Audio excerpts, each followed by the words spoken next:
ka an kay xene jeg u njom ne xaye ando ga me ndetar fene ten war jong njom ne da xan jabdin kam o gar jabdin njom ne kam jangin kam com kaga koy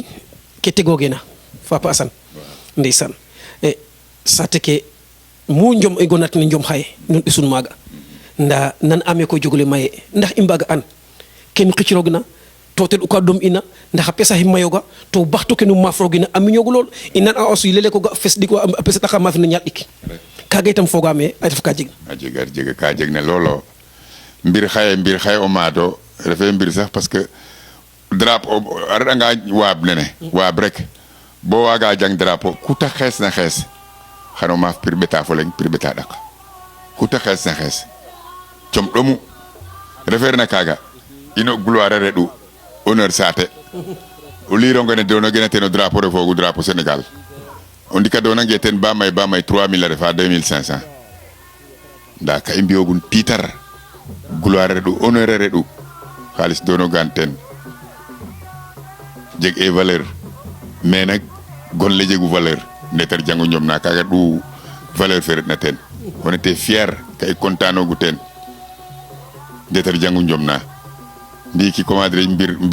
mbirawa ma frère asawa dak rek asawa dak jang ñom na abiso auto c'est différent okino kin koy favor so fop ke joprona yo kaga reduna in comme com naga itam ndax a jega tele gouverneur a tega njom wala a fakna ndax a mosa jeg ke ando naye ten dawe mafir i njom na ando naye birale yo wala boog wa mbokatirena a yakarel ete weke tegananga den a mafrange i njoma a jeg maaga ndax kaga jega taga non i njopre kaga ino njoma fak rek i ndet satim na mbaka njom dal i ndet i njopre kaga gouverneur a faka njom wala promoteur a faka njom i njopre jopir promoteur parce que miñe i njopir anga kene moom vraiment xana fel mais i njopir refe chance in sate fene xay me mbaka xaye dal o wat nu mbaro ndet ma mbadik ma mbadik dara kam buma jot koy d'abord refanga to ndax mo saret maaga fa sate fum ando naye mafre ma njom na ando naye o mofanga sax wala ye gatona mofanga sax bon ad votre âge o witandoxe deg njom neke mafre ma in fa diw a refa njom na ando naye wagin mo wecit te ref njom na ɗum na lool ta fel lool ndax a jega kama pesa ando naye xeta fa den te kaga refe leng sax nda ko a jega wa ando naye oxa ando naye dega wen mo wec mi fa Ambroise fenen nang kay inor semaine nationale de la jeunesse en 74 tay inor Thiès a jang u Thiès a reɗu Thiès te jang la médaille i mbog u catégorie te jang la médaille d'or amo fa mayoro in jang la médaille d'argent o tok mbita Ndiaye fen o nana xaye i ngat mi reɗ le porte drapeau de la délégation du Sine Saloum mi défilé u fa den i ngat ndangana faka waab ndangan Kaolack i ngat ma mi fa ambu njom na fogame i mbara mafir ka dawna 2 heures de temps o kin we ma fo kin bine la ngay pour njom ne tasel ambule njom ne taskan ma fa Assane Ndiaye wala ta ma fam rek to mi yo yaga bugim njom ne tasel parce que yaga ndangan jinda yo cour na le ka supporter am ko raxel jeunesse fe na kam ndangan fop ka supporter am bona bira caare in wene def na bira senin wene def na xay commande yaga fondik de sen jen in fa poga nga ka mbot no xogam in fa poga ka mo fogu fami tenin dem ci Yàlla Laurent yin wayen commande fallu yin c'était mes gosses andangan ambi ou délégation ñom ne dom imma fraka daw na 2 heures de temps ambule nene ñom ne taske keroga fiya tarif sabab in ref sabab na jom na ma fan ma bo fa ndik na palmarès ten moju fel na palmarès so taref in ande ke tan tam moju fel na palmarès kan ma fo andona ten wagu men parce que o xidolaga Ambroise kin wage na ten tig o leng wage na mi tous tundu fe fop Ambroise ma fa xu yakaruna adno Ambroise ma fa jege njom na traite ka to yiren fajal fagal ne wogo ngandi kay mbadi data araxel no langol e parce que ka sax samar to ka kambu unu sut rek maga ngañano ten quoi yam jogo ya ref jom naga mo joxamo fel ne com ki andona e commandé ma fre mo ten parce que kan ande mbir mafum to ma fre imba xuref na ina fiya pexey ambu dal ye ile in bimbina nen anaga xam ras dal amu fat a cafala jangan mata berengwa to tref njol in ref njol aussi a jega korone esfuley binta a jikwogu marché Kaolack a gatogu marché a sak xa qoɓa xene lac koloñ xene ngoyogeena bien être 1 litre ka gara juramo ten a kid sake fopa nate gawlwe a beñule gawlwe sakna ba mbayin ten mujee mo jël muk telo ten o xiidum waaw njom naaga a refa njom na andoona yee ka marqué am lool ta fel quoi njome so Ambroise in simnan au passage c'est un grand lutteur un ami à moi sa roga a fiya koy bo ta ref goro es a geeka o ndokore sa ɓasil fo ten mene Fatick o teemo xe mene ngar no ke andoona ten refe mbaxtaan ne andoona yee o ten ndit ka bo muktanoor ndaa bo i ngara muktanoor ten refe rek i njom katano doole yo ape o yitam kam ken fop roga coɗomo ten o maafrel ndax waaga laya in ke taxna a baaso fi njom soit tar bo yege daal asan wete fo o gina asan waaga te den tig wala boog doole fe wala katan fe wala boog a jeg lakas ka andoona yee o ten ko digante um fi njom ne fo na jamono fum ndax digi doole yo wala andoona yee doole fo wajo jërëjëf Sène monsieur Sène lam taxama aussi ka felena tontu ten def ke looga rek cosaan garo njom reɗena une profession on était des intellectuels yen wasa njom yaga soog mo jeg doole lool waaw ye i mbasa njom wasinum c'est-à-dire wasiram mi wasun wara topatook lakas ten def ke looga ndiiki o inoranga o refanga un ancien élève de l'école militaire prétoire âge fa fadanga armée ka ngotidang a soɓa mi yaga maxey maafrel maxey na doole es maafrel ta fad il fallait que je laisse la lutte ret armée ngotidaxam en 75 ten ref ken nang o xidole Ambroise a garna mene a ɗeytidam to soɓiram mene yaga armée ngotidaxam ba ɓisam il fallait commencer ma carrière militaire c'est wasnoraxam jom nda refeerna kaga kene mi som sax ka we yonit na fop fo we ndef na fop na ino ne maafran ba doole a fodana fag wala lakas non tant kaga njom passage a ref culture o cosaan o a fela ɓeer teen jallik lakas o soit o fi'ik examen in fop we ɓeerna mene njom on est devenu de grands fonctionnaires là tout le monde est devenu ici des hommes de tenue, des gens qui sont dans l'administration c'était des intellectuels daal waaw mais il fallait que i ɓeerno njom c'est comme Fadiouth rokanga maaga xaye comment dire we andoona yee den maafrooge Arona yin wene in fop c'est des intellectuels ka ɓeerno njom nene rek après a ndeta mbiik lakas kaaga ref ke andoona yee ten taxu comment dire mi njom cungim bo waagin mo cung sax parce que je n'avais pas ce temps là fok wa ɗik lakas yaaga njom ne laytanoona cosaan o refee com kene andoona yee njom ndiiki métier o profession mais autant c'était pas une profession c'était quelque chose de c'était un honneur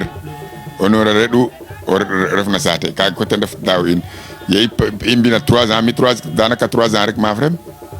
3 ans maafrem te ref en 71 72 73 74 75 il reste 4 ans maafrem dans les 4 ans là jegam 18 drapeaux 2 Thiong Diwa et 2 médailles de la semaine nationale de la jeunesse no 4 ans kene j'ai gobé moissonné am ten kene donc alors je suis parti dans l'armée. On m'a rappelé dans l'armée, comme je te l'ai dit. On m'a rappelé, je suis parti dans l'armée. J'ai fait 8 ans d'armée. 8 ans d'armée, j'ai fait un examen de la douane. Je suis admis, je suis parti à la douane pour faire 29 ans de douane. Garde ce retraité, quoi. Wow. Men iberu quoi. Kam ke andone ko ndesan imbira mafre ba pare. Ndaytam après anga roga ci ngano tew. Ndax leg i sentu oha bala i detaye imbirne mafre ba pare ari nga okor ilay escarf ke mbir ndax it na jamono faga leg aussi o kinari mbir biongor e bugimte mafrel ndax kaga itam a refani ke andone adal am yewas ma njom bo to mof bo jalla marié xabes fañ im de mafrel mais berma sad e njom mais ke mo ma xabes ma mafrel bon wago lay xey kana bi asano to dana jopra jopir njoma jego njiriñ a mafir ange it a njege ke da njegna xayo a mbag a njeg tig no njom mais nak ke da njegna alhamdoulilah rabbil alamin parce que den fop vraiment ils sont bien Ah, ils sont bien, c'est des gosses de la RHA, ils sont très bien quoi. Mon fils est Taï Songor, c'est lui danaka l'ambassadeur de la Zambie au Sénégal. C'est un contrôleur du Trésor. Il est le premier consul de l'ambassade de qui le premier conseil autant pour moi de l'ambassade de la Zambie au Sénégal. Yoko nen fonen. Nda mi koy bug am vraiment jego xa andona alors bon a ref un intellectuel ne nan uma a mafrel in an me xone bi asano awa njom parce que kan fi ne fa fapes ne na mbar umbi nda me roga orienté na den rek alhamdulillah rabbil alamin quoi tubar fakalla illa mi tagar njom leg terf ka andona ye amata xamu jaxlanda nda nun amana mbaga njik réponse te na fi lel ko le i njom jege njiriñ a jeg wala ne a jega njiriñ in lamta ndax question faga xay kam jege njiriñ fa jega njiriñ xawa ga mo répondre tigaga kan dawrel fo bo fa ndik ten leg no waxtaan quoi leg no waxtaana fo win no yongan ne i ndefna bon la dene manu classé ina in vous êtes des complexés manu classé ina in kanu det bonu ande foge parce que nun bi xuna mafrel nun bi e in win dof nun bi u in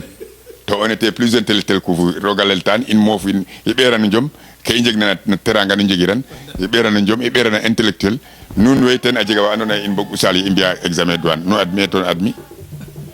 kan leya den bo i ne i maak na xay kan leya den vous êtes des complexés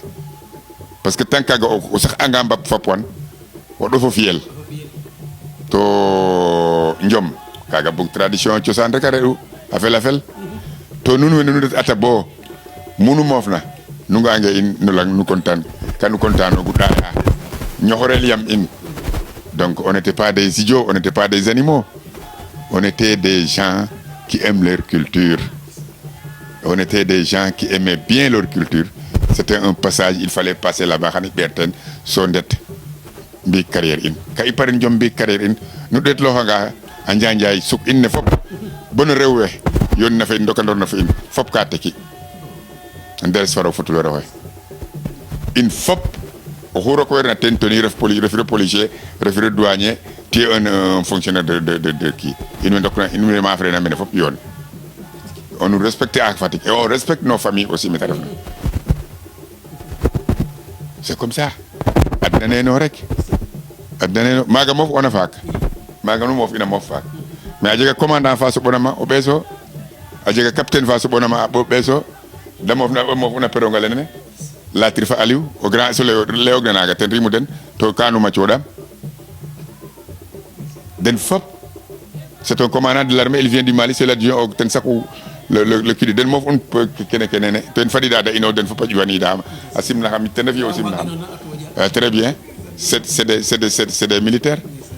to faap den ten refo o maag in ten refo o xecitog na o ɓeem faak ten geen wanun maaga ten refo grand le leyoog na rek Ibrahima in mbogu fa foya mi ten nu mucoɗam a ga'angam ka loola faap sa ɗeet taxam ten tax ne mo buga moof fo ten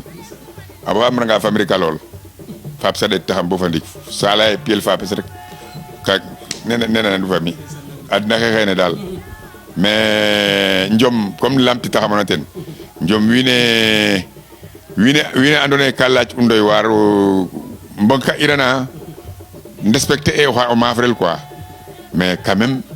kam sereer deg ka respecté uma fo ndik in fo ngoor in ne andoona yee ka ndet u ka njangik école in kene in nawle in ke quoi andoona yee ka ndet u lycée in kene respecté oge in il nous respectait pas parce que ka mbi'ine pir nu ndef ɗof mbir daal o ɗofo to or que mbir c'est un grand quelqu'un noble o c'est noble fama ndeysaan mbir refe ɗof mbir noble a ref kam nu maafrena itam xana jeg jamono fa andoona yee ke ɓeerona te ref métier of nano buga ndax na jamono feke xaye inspire oxa paax no fudu njom wala boog fate ka andoona yee wax dëgg yàlla a fela tam pour waago fud ka soit ke ga'oona yo joprit de mbiyan doyerum wala boog daal waasu njom rek dayet kene ke sen y a beaucoup de facteurs